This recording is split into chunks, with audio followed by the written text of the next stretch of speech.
Yung dating concrete barrier, inuusog nila sa bandang gitna nitong Algeciras Street gamit nga po yung telescopic crane.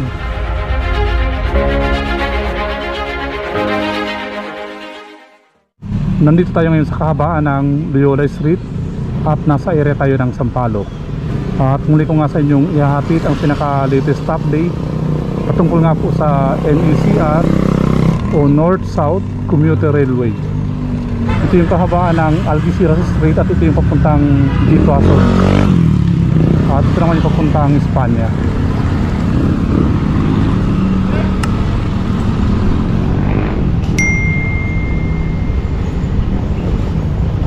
At ito nga po yung dating release ng train. So dito lang yan sa kahabaan ng Loyola Street. Tinakpan na nga po siya ng asfalto, yung dating release ng train dito. At ito naman yung dating PNR Espanya Station. At pati na nga rin po yung dating release ng train dito. Ayan po, binakbak na po siya. Ayan, shout out sa mga suki ng PNR, lalong lalo na po dito sa PNR Espanya Station. Ayan na po yung sitwasyon ngayon po dito ng dating istasyon ng tren dito po sa Espanya. So dito lang po yan sa Sampaloc. At ngayon naman ay dadako tayo ngayon sa Fajardo Street. So titingnan po natin dito kung pwede tayong dumaan dito sa Antipolo Street.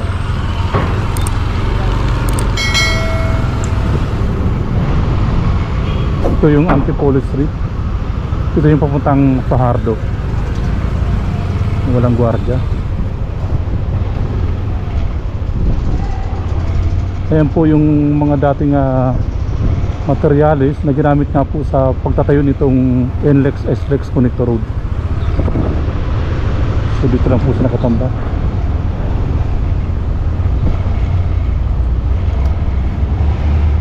Ito po yung off-ramp. Ayan.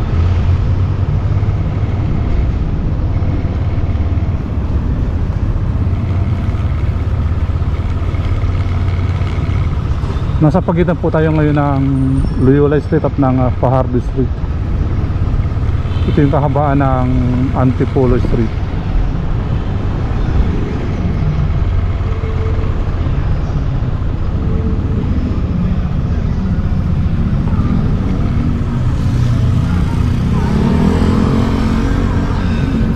At ito naman yung kahabaan ng Fajardo Street. Ayan.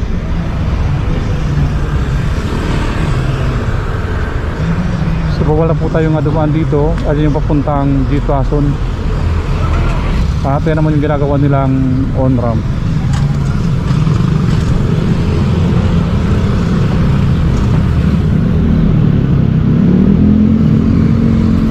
At ayan nga po yung mga river cage. So ayan po yung ibabaw nila para nga po sa gagawin nga po nilang kulog. So dito lang po yung nakatambak sa dating kahabaan po ng release ng train. At yan si boss yung humingi sa atin ng sticker.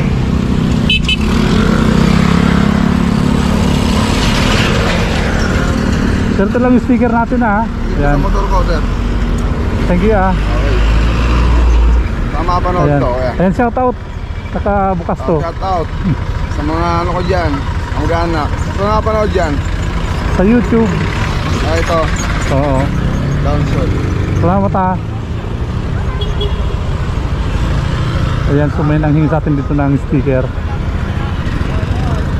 So dito lang po yan sa ginagawa nga po nilang NECR.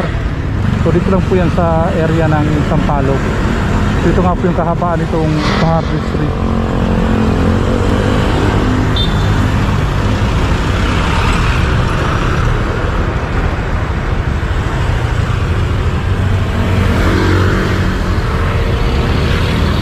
At ayun nga po natatakpan ng lona. Ayun yung kulay blue. Ayun po yung mga bakal po yan na ginagawa nga po nilang river cage.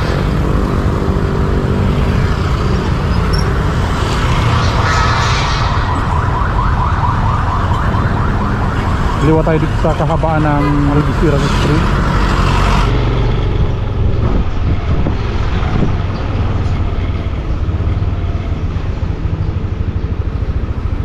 Yun, may ginagawa sila yung dating concrete barrier, inuusog nila sa bandang gitna nitong Algeciras Street gamit nga po yung telescopic crane. Ayan yung dating concrete barrier, oh. Sa bandang unahan nakita natin na inuusog nila papuntang gitna, at yung sinasalpak nilang yero, ayan yung kulay green. Ito naman yung dating bako dito, ayan yung kulay maroon. Kaya pala may harang dito, oh. So bawal tayong dumaan dito papuntang Jitwason. At ayun nga po, oh. So binubuhat nga po nila itong concrete barrier papuntang bandang gitna nitong Algeciras Street gamit po yung telescopic crane. So dito nga sila nag-umpisang maglipat ng mga concrete barrier dito sa may Jitwason. Ito yung kahabaan ng Algeciras Street. Ang mangyayari dito, magiging one way na lang to, itong kahabaan ng Algeciras Street.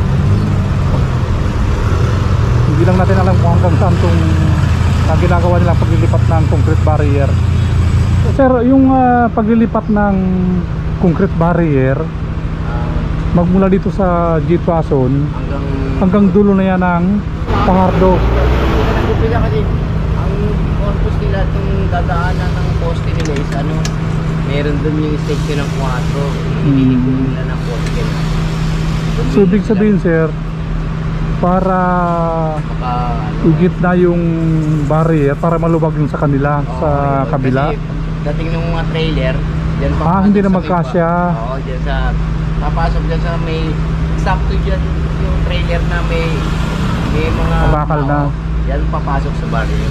Dito pag pumasok sila dun sa barrier, nakahane yung trailer dyan na tuloy-tuloy yung trabaho nila. Kasi so yun pala yung purpose nito. Yung na yan, pero parang nargila rin nila yung kalahati ng kalahati. Ayun. Kasi yan eh, DPWH na may-ari. Ang sukat talaga ng nila, ang ganyan lang sa nila, plano nila. So pag kumuha nila ng kalahati nila, inaartila nila yung sa DPWH na, ayun. So dito rin kayo naka... Abo, caretaker po ako dyan. Okay, si Kuya, caretaker po ng isang... Sir, bahay po yan, bahay yung... yan. Dati nga kakaltas pa dapat sila rito. Kaya galing lang yung engineer nila estimate talaga yung dati magkakaltas pa dapat sila rito ng bahay, babayad pa sila ng malaki. Ang purpose nila, one way lang, one way sa kabila. Ibabalik din nila yung kalsada niya pagkatapos. Balik to way pa rin yan pagdating na. Kumbaga pansamantala naman po yung barrier kasi lang nila yung para mas maluwag yung pagtrabaho po nila dyan sa NECR, sa ginagawa nga po nilang NECR. Kasi pagka umupo dyan sa gitna, meron dyan tubong malaki ng may nilad. Opo. May mga basag dun may tubig dyan na napupo sa loob. Kaya pag once na nandiyan dyan yung train sa kinalalagyan, yung tubig lang pagka may buwan ng mga. Okay, so dyan sa po sa gitna may area po dyan na may isang tubo lang sa may nilad. May mga sira-sira na gawa po ng nadadaan ng mga heavy equipment po. Kaya malambot ang lupa dyan sa kinalalagyan ng train.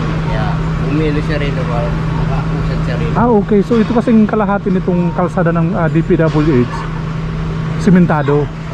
Kaya kumbaga dito po sila dadaan yung mga trailer tsaka yung yung okay. Yun, nag-gets ko na po. Mababalao sila dyan. Ayan, nakausap po natin si Kuya. Kuya, nag-vlog po kasi ako. Yung binablog ko itong NECR. So ayan, nakausap po natin si Kuya na ang purpose pala nito, kumbaga inilipat yung concrete barrier dito po sa bandang gitna nitong kahabaan ng Algeciras Street para po yung mga heavy equipment na gamit nga po sa pagtatayo nila ng NECR ay hindi mabalahaw. Kasi po sa bandang gitna nga po na ginagawa nga nilang NECR, malambot yung lupa. Tama naman kasi ito nga po kalahati nitong kalsada ng Algeciras Street ay simentado po yan. Kumbaga nangupahan din po yung NECR dito po sa DPWH. Ayan. So ito po magiging one way na lang po ito.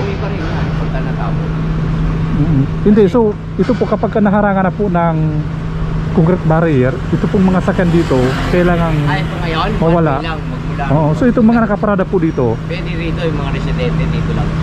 so hindi po masikip. Ang mga kadaan naman po dyan. Yung one lane pa, yun eh. May one lane pa matitira para sa kalabas ng Gateway 1. Pero yung mga residente rito, kasi isang nag-exercise lang dahil sa kaya tingin ko kasi ng ano yung distansya na may makakadaan, makakapark. Talagang sukat na. Dito lang yung mga residente ng pagpark na. Magiging one way lang ito, mula sa Espanya papunta ng Gateway 1. Okay. Magaling So, lang. ayun. Walang papunta na ron. Pero pag natapos niya yan, andyan dyan yung sukat talaga, pwedeng two-way na ulit. Okay. So ayun, Kaya ginawa niya lang, nasagot na hinirang niya lang yung katanungan natin ni Kuya kung bakit nga po nilipat itong mga concrete Ito lang barrier dito, bilis nila, dito nga po may sa bandang buwan gitna naman nitong talaga. Algeciras Street. Ayan. So, tuloy-tuloy pa rin po yung paglilipat nila ng concrete barrier dito po sa kahabaan ng Algeciras Street gamit nga po yung telescopic crane.